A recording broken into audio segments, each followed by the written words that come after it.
It was a quiet evening when the call came in. The dispatcher answered, her voice calm in practice. 911, what is your emergency? The voice on the other end was frantic, trembling, barely above a whisper. There's been a murder, the caller gasped. It's at the old Hartwell house on the outskirts of town. The Hartwell house had been abandoned for over 2 decades, ever since the brutal killing of a family that had shocked the town. No one has lived there since. Before the dispatcher could respond, there was a horrifying scream, followed by frantic, choking gasps. The dispatcher's blood ran cold. It was a sound unlike anything she had ever heard, a desperate, raw plea for help. Without wasting a second, the dispatcher immediately sent officers to the scene as the car sped towards the address. Once the officers arrived at the property, their flashlights cutting through the darkness, the old house loomed before them, its sagging roof and shattered windows giving off an eerie vibe. They approached cautiously, their hearts pounding. They pushed open the door, the floorboards creaked underfoot, and the musty smell of decay greeted them. The house felt like it was holding its breath, waiting until they heard it. Faint at first, but unmistakable.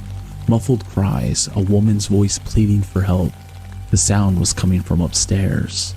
Stay close, one officer whispered, signaling to the other. They ascended the stairs slowly, the weight of each step pressing down on them. Suddenly, the cries turned to screams, raw, desperate, and full of terror. There was the unmistakable sound of a violent struggle, thuds, crashing noises, and something being dragged across the floor. With weapons drawn, the officers threw open the door to the room, but it was empty. Dust motes danced in the beam of their flashlights, settling over cracked plaster and peeling wallpaper. The wind howled through the broken windows.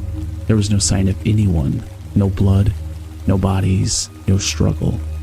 Confused and unsettled, they searched every room, every corner of the house, but there was no trace of life. The only sound was the wind moaning through the house, their footsteps echoing off the walls.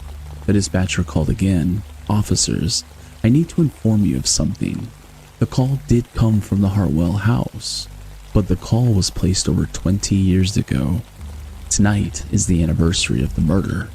The officers froze, their blood running cold. They stood in the hallway.